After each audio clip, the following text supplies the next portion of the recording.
Bienvenue dans cette nouvelle édition du QG Weekend. Voici les titres de l'actualité. Au Burundi, le président Pierre Nkurunziza a créé une commission chargée de réviser la Constitution. Révision qui concerne notamment l'article 96 qui prévoit que le chef de l'État est élu au suffrage universel direct pour un mandat de 5 ans renouvelable une fois. Réunis au Bénin, les ministres de l'énergie de plusieurs États d'Afrique de l'Ouest ont échangé sur le projet gazoduc. Ce projet vise à favoriser la production de l'énergie électrique dans les pays concernés de la CEDEAO. Et puis en fin de cette édition, nous allons découvrir le portrait de l'artiste nigérienne Safiat. À travers sa musique, elle s'emploie principalement à lutter pour la cause de la femme nigérienne. Le président burundais Pierre Nkurunziza a mis en place vendredi 12 mai une commission chargée de proposer dans un délai de 6 mois une révision de la Constitution. Cette révision pourrait notamment inclure la fin de la limitation des mandats présidentiels. Fanny Mounichi. La commission de révision de la Constitution est en place au Burundi. Le président Pierre Nkurunziza a nommé ce vendredi 12 mai les membres de cet organe. Une installation qui intervient quelques heures seulement après que le chef de l'État ait reçu le rapport sur le dialogue interburundais. Il en ressort que la population serait en faveur d'une modification de la loi fondamentale. Ce processus voudrait qu'effectivement il y ait une commission qui puisse répondre aux aspirations de ce qui avait été mis par la population. Et je pense que d'une part, ça fait suite effectivement de ce rapport.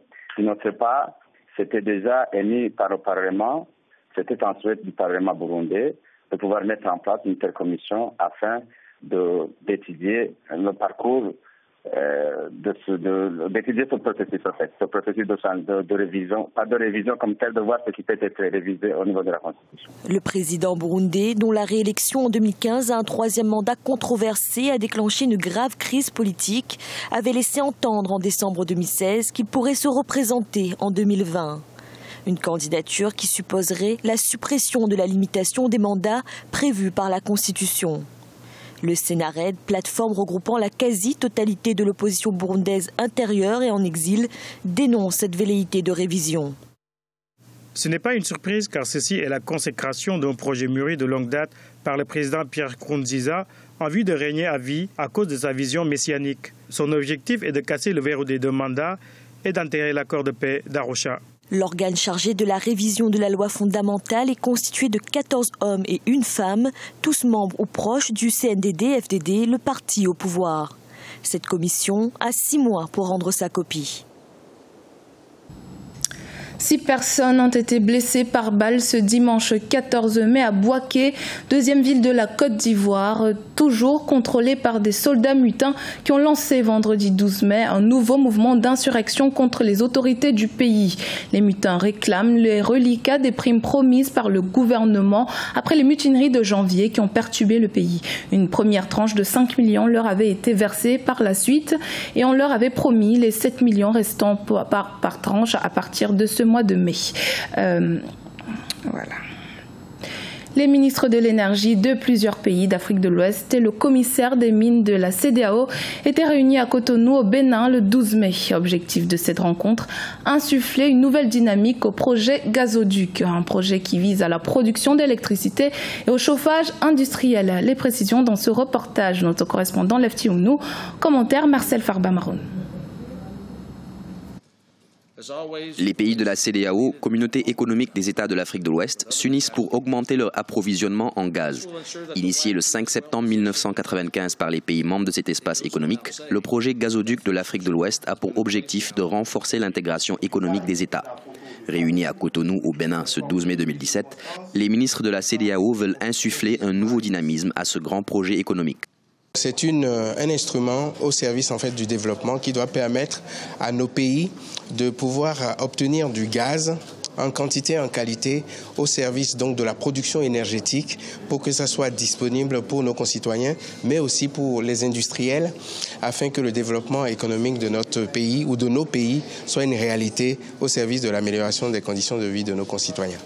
Le projet gazoduc de l'Afrique de l'Ouest s'étend sur 648 km le long des pays du Golfe de Guinée, dont le Bénin, le Togo et le Ghana. Il est relié au gazoduc Escravos-Lagos du Nigeria. La viabilité de l'infrastructure et l'extension du gazoduc aux autres États membres de la CEDEAO constituent entre autres les priorités de la communauté. Le premier grand défi en vue, c'est le financement du projet, qui est un projet assez lourd, qui fait plus de 5 milliards de dollars américains en termes d'investissement. Donc, aujourd'hui, il faut fiabiliser l'existant, le gazoduc existant, pour permettre aux partenaires privés de pouvoir, n'est-ce pas, s'investir dans le projet d'extension du gazoduc au niveau de l'Afrique de l'Ouest. Mis en œuvre en 2011, le gazoduc, qui est présenté comme le plus grand projet gazier en Afrique de l'Ouest, peine à combler les attentes, la fourniture du gaz dans l'espace CEDEAO étant irrégulière ou insuffisante. Mais un accord signé en décembre 2016 entre le Maroc et le Nigeria prévoit l'extension du gazoduc ouest-africain jusqu'en Europe en passant par le Maroc. Dans l'actualité également, le Parlement nigérian a adopté le 11 mai son budget 2017 qui s'élève à 7,44 trillions de naira, soit 24,4 milliards de dollars. Ce budget est plus conséquent que celui proposé par le président Muhammadu Buhari en décembre 2016. Avec l'adoption du budget, l'exécutif pourra mobiliser un prêt de 2,3 trillions de naira en vue de combler son déficit budgétaire qui représente 2,18% du produit intérieur brut. Pour rappel, le pays traverse actuellement sa première récession depuis 25 ans. Ce dimanche 13 mai, le Niger célébrait la journée nationale de la femme nigérienne. À l'occasion de cette 25e édition de la fête, nous vous proposons de découvrir le portrait de Safiat, une chanteuse qui milite pour la cause de la femme dans son pays. Elle est l'une des rares femmes à s'être imposée dans le milieu hip-hop au Niger. C'est un reportage de notre correspondant Sadoua Lizé Mokhtar.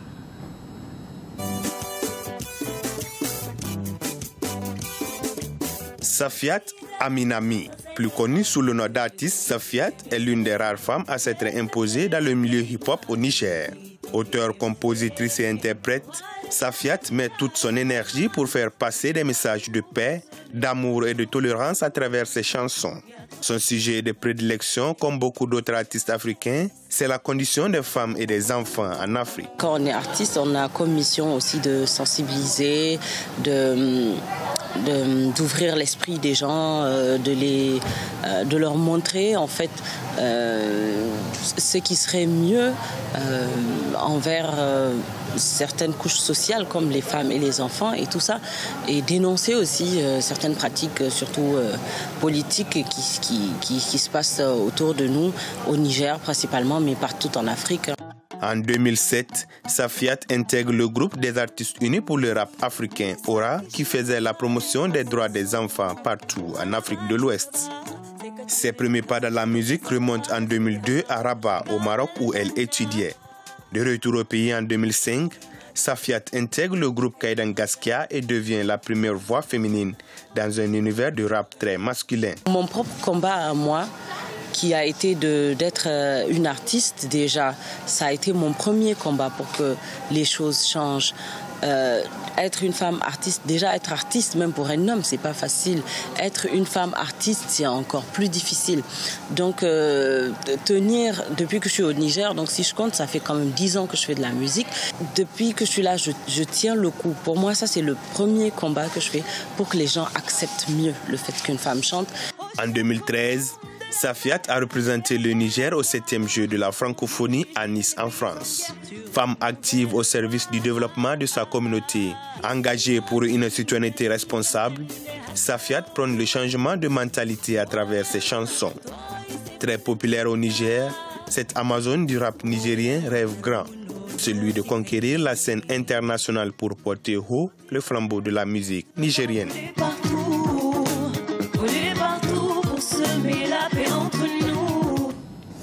Ce journal a été réalisé par l'ensemble de la rédaction. Merci de l'avoir suivi. Dans un instant, une nouvelle édition de l'actualité sur Africa 24.